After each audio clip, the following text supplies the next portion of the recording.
Thank you guys so much for allowing me to be here and share my story with you. I'm gonna go in a little about me. I am Alicia. I am 28 years old. I have a husband, Ian, parent-in-laws, Mike and Kim Briskey, and then a daughter named Reagan, and she's 3 years old. And my wonderful parents and sister are here today. So me growing up, I grew up Catholic. I did dance, being active in school, into working out. I promise this all is gonna bring it together, for about 20 years. So we're gonna start with a flashback before I start getting into what I was diagnosed with. Again, it will all come back in a circle. My parents, I grew up in Chicago, south suburbs, and my parents were always wanting to come down, especially since Reagan was born, to be by a grandchild. They weren't sure where they were going to be moving to. At the time, we lived in Avon, Plainfield. They wanted some space, some land, and they found an area in Greenwood, behind like the Target, Walmart area, and that didn't work out. They really thought it was gonna be good for a while, and it just did not work out, so they kept looking, and they found this place, and it was in Saddle Club, Bargersville. Now again, we lived in Avon, so okay, it's about like a 40-minute drive. So they did all that in June of 2022. Fast forward a little bit, Ian and I were figuring out childcare. I'm a nurse, he's a pilot, so our schedule is very iffy. We could be working at the same time. My hours, I'm a 12-hour shift, daycares don't have that. So we had a very long, intense discussion about it and just been praying and praying about what we needed to do. A few weeks later, I was giving Reagan a bath, and Ian comes to me and he's like, look at this. And I'm looking at his phone, and it's a picture of a house with 2 airplanes inside of it, like picture airplanes. Okay, I know you love airplanes, but why are you showing me this? And he's like, just scroll through it. And we also like to just look on Zillow, like we're just really interested in interior design and stuff like that, getting ideas. And I'm scrolling through it, and I'm like, this is a really nice house, like I love it. He's like, so, like, what do you think? And I, looking, and I'm like, I don't know. We weren't planning on moving for another 10 years at least. And then somehow we were like, okay, maybe 4 or 5. We didn't want to wait too long while Reagan was at school and then move her, and she lose friends and have to make new friends, which she's very sociable, so I had no problem. She wouldn't have a problem with that. Somehow, I was like, okay, well, there's a lot going on right now. We're just gonna think about it, pray about it. And 2 weeks went by. I'm at work, and I'm looking through the Zillow again, and I'm like, all right, fine. Has anyone touched it? And he responded back, no. And I was like, all right, let's go look at the house. I'm not saying we're gonna do anything. Let's just go look. Well, we walked out that house, and we were like, yeah, we're gonna buy this house. We plan on putting an offer in. And no, I really did not think. I was like, nope. We had certain criterias, and those criterias kind of fell off the platform. The interesting thing, while I was forming this timeline, I was looking back at when this house went on the market. And I noticed it went on the market on 6/10. And I went back to try to figure out, when did we see this house, go in and visit it? And that was on 7/20. And if you do the math, that's 40 days. And in the Bible, the number 40 represents trial and testing. And I just thought that was really, really interesting, because at the time I didn't know that this is what God had planned for us, that this is, we're gonna take this step, and what is the step gonna lead us into, and how thankful we are for going into this new door that God opened for us. And some examples are, Samuel 1, chapter 17, when Goliath taunted Saul for 40 days about sending out a man to fight him. And Noah's Ark, the flood lasted for 40 days. And when Jesus and Moses and Elijah were walking through the desert for 40 days. So there's just so many little concepts that I did not think about until I started looking at it more. And that actually kind of brought me to tears a bit while I was writing this. And I did look it up because I was really interested. It shows that 40 is in the Bible about 146 times. So going on, we buy the house. Little did we know we were going to be living 5 minutes away from Ian's parents' house and my parents' house. And, you know, they have been absolutely amazing, helping us watch Reagan while we're both at work. And who knew down the road we were going to need a lot more help with watching her while I was getting treatment. Another thing about myself is I'm in a Bible study group.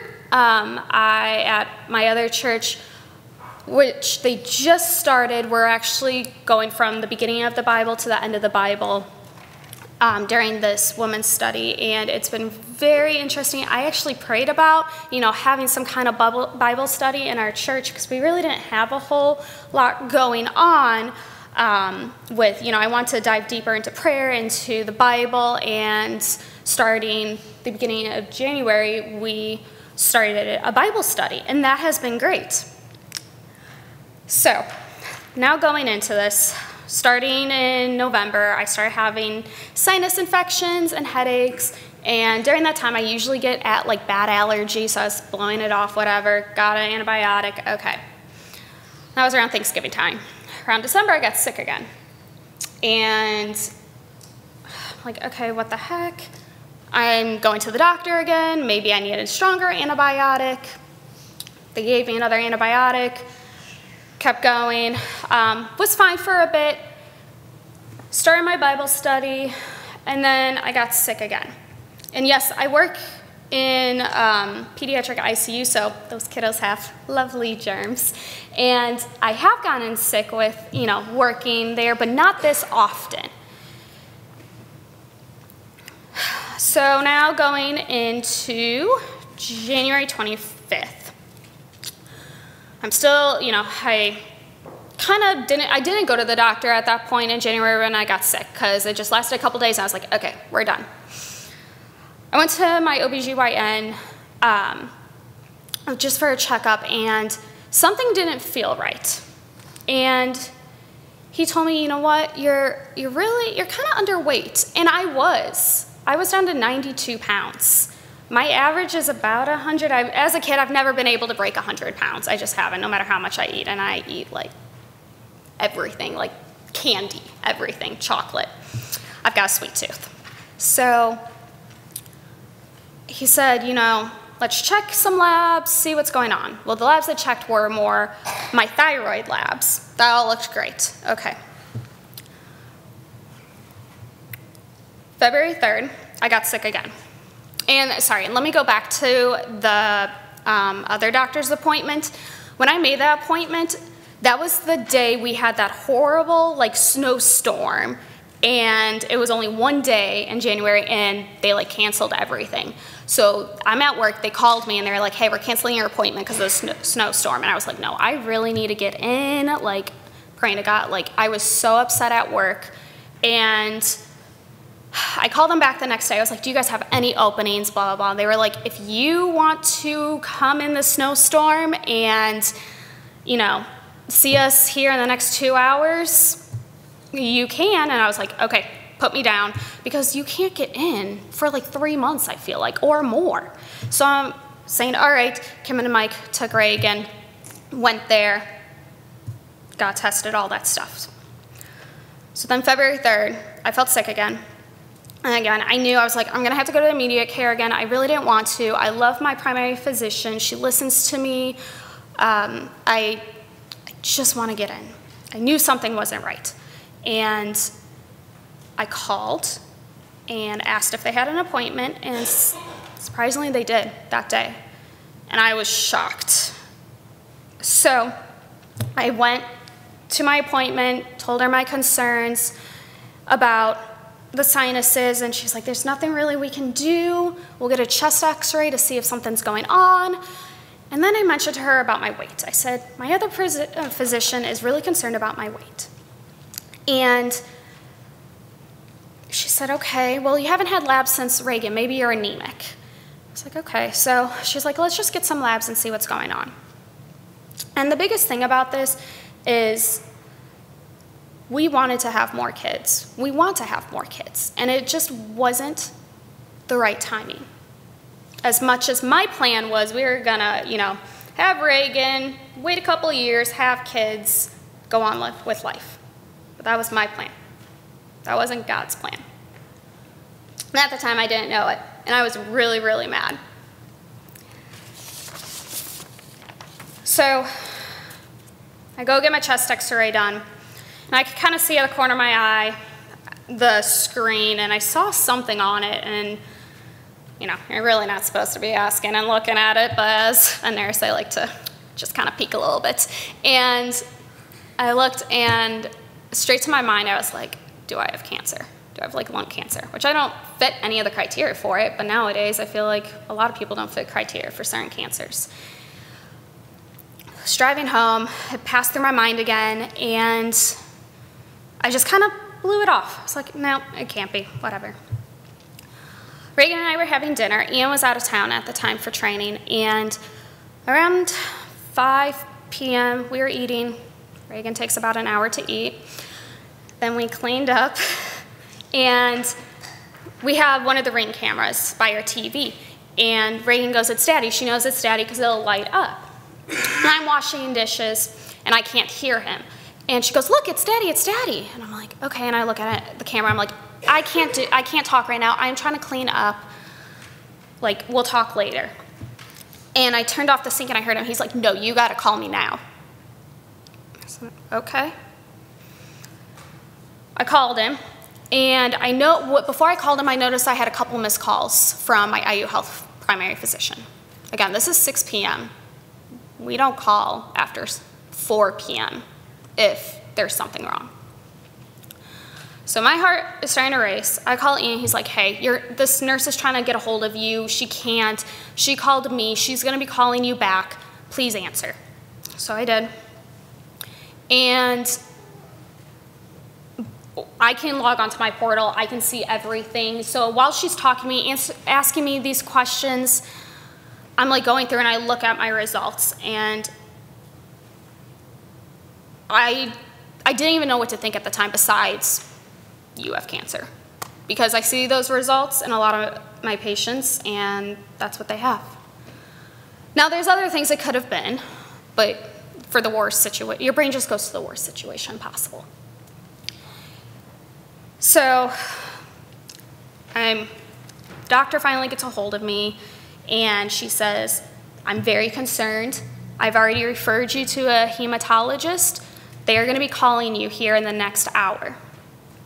Do you want, anything to help with the anxiousness, all of that? So that was around 7 p.m. I had to go to the store to get some medication. And of course, while I'm picking up groceries too, the hematologist calls because I was like, oh, I can get this done real fast. No, that never happens. So he calls me and he's very nice and talking to me and kept saying, I'm concerned, I'm concerned, I'm concerned. And as a nurse, I understand that language, and I tell them right away, I work in the medical field, I need you to be honest with me and straightforward. I don't care if you don't know what it is, but I need you to tell me what you're thinking it is. And he threw out the word cancer, and of course your heart stops. And I said, okay, and he was like, it could be other things, but I'm referring you to university. They will get you have an appointment on Monday. So that was Friday. I had Saturday, Sunday, and was in the office on Monday. While driving home, all I could do was cry and cry. And I'm trying to hold it back because I have Reagan in the car with me. And Ian's at training. So there's times I can't always talk to him and stuff, and I'm just hysterically crying, but trying to hold it back so she can't hear. Because I want to protect her. You want to protect your young ones. You don't want them to see you upset or see you in pain. And remember, I finally got myself together. I called my parents about it. So they were like, we're going to come down. Okay, fine.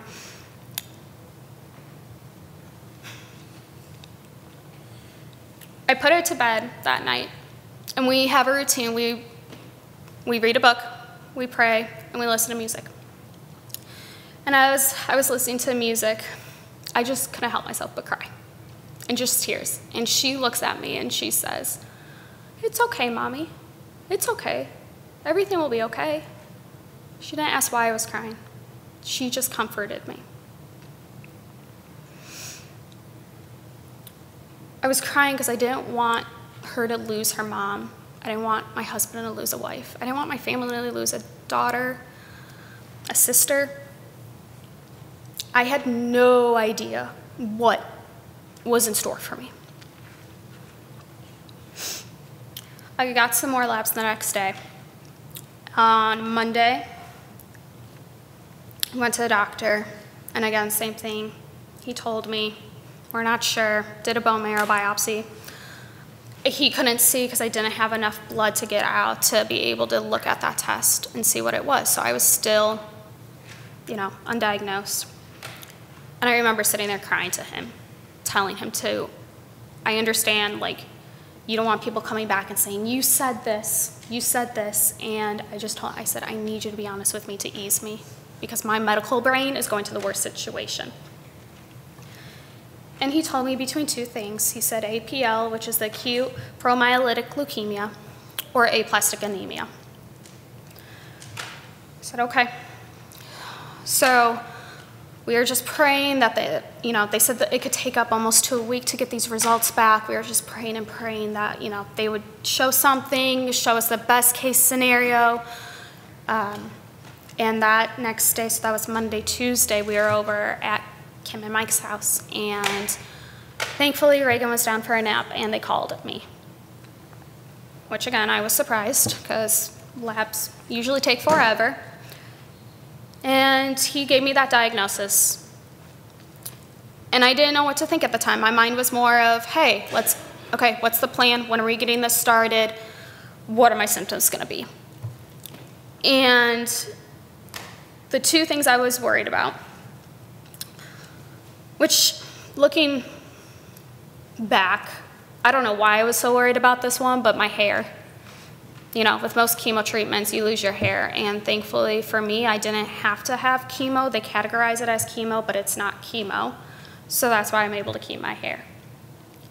And the other thing was making sure that my eggs were going to be okay. And again, he said, yeah, they should be. There's no studies showing that they've destroyed. Of course, there's always a case, this has only been done for about 15 years through IU Health, this treatment. And mainly you're in your 40s is the average. And I didn't meet any of the criteria. I've stayed active. Yeah, I eat okay. I could eat better. I'm 28. I don't smoke. I'm with, medical stuff, but nothing that would harm me. And I'm still diagnosed with this. And there is no way of knowing how you're going to be, if you're going to be diagnosed. It's just one day it happens. Your chromosomes switch. Unlike some other cancers, you can tell, you meet certain criteria. This one, there's nothing. And there's only about 3,000 people that are diagnosed with this in a year, which is very, very small. It's about 5 to 10%. So in that way, I thought I was pretty special. But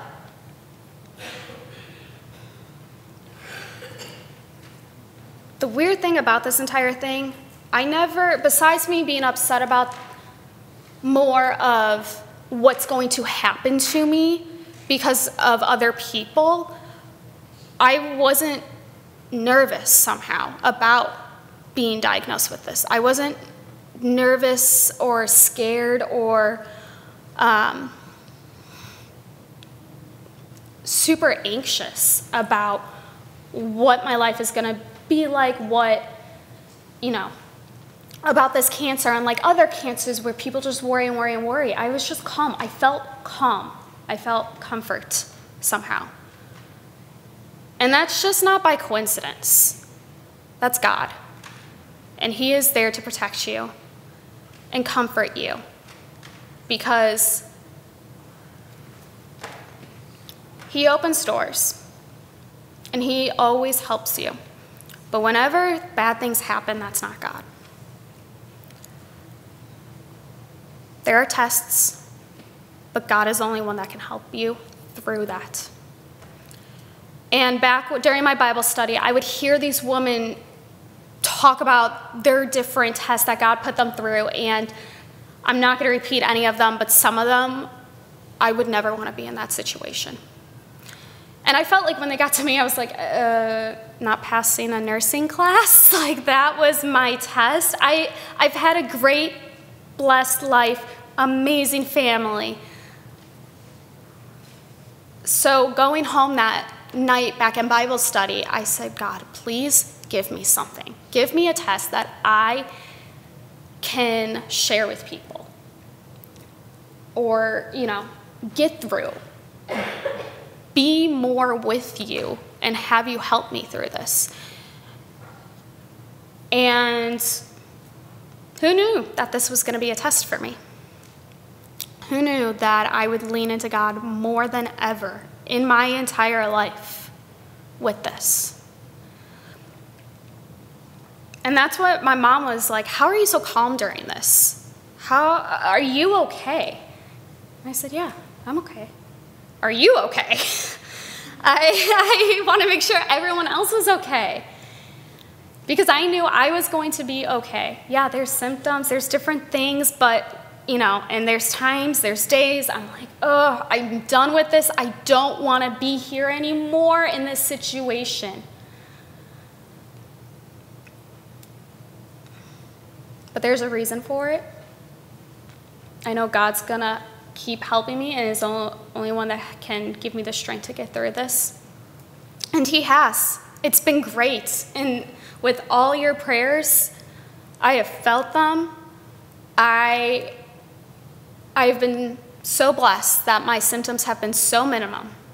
And there could have been a different path, for sure.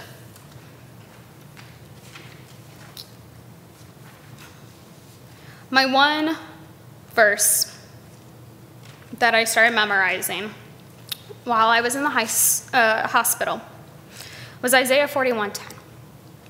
Don't be afraid, for I am with you. Don't be discouraged, for I am your God. I will strengthen you, and I will help you. I will lift you up with my victorious right hand.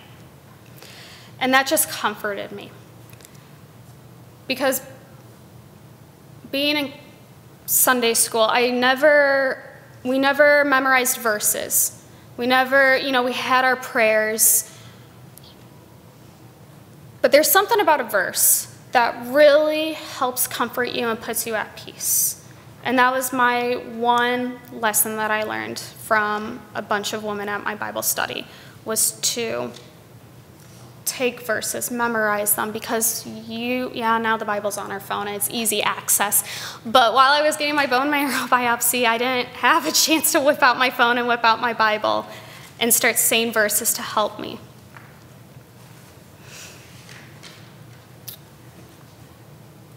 So in closing,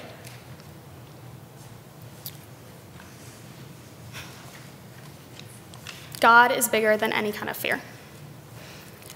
He will help you in the most desperate times, and you don't even think he can, and he will. And sometimes you don't even think about it.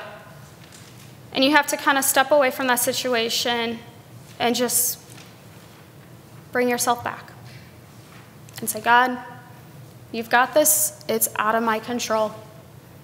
I can't change these results. I can't change the medication they put me on. If it doesn't work, I can only pray and know that you will help me during this time. So if we can go into prayer. Lord, I just thank you for being with all of us today. I thank you for allowing me to be able to share your word and share my story that you have given me to all of those here. I pray that today, during his sermon, all of his Pastor Seth's words will touch us in one way or another. I pray that you be with all of these people. I pray that you are with those who are sick, who are lost, who are depressed or lonely and looking for comfort and joy.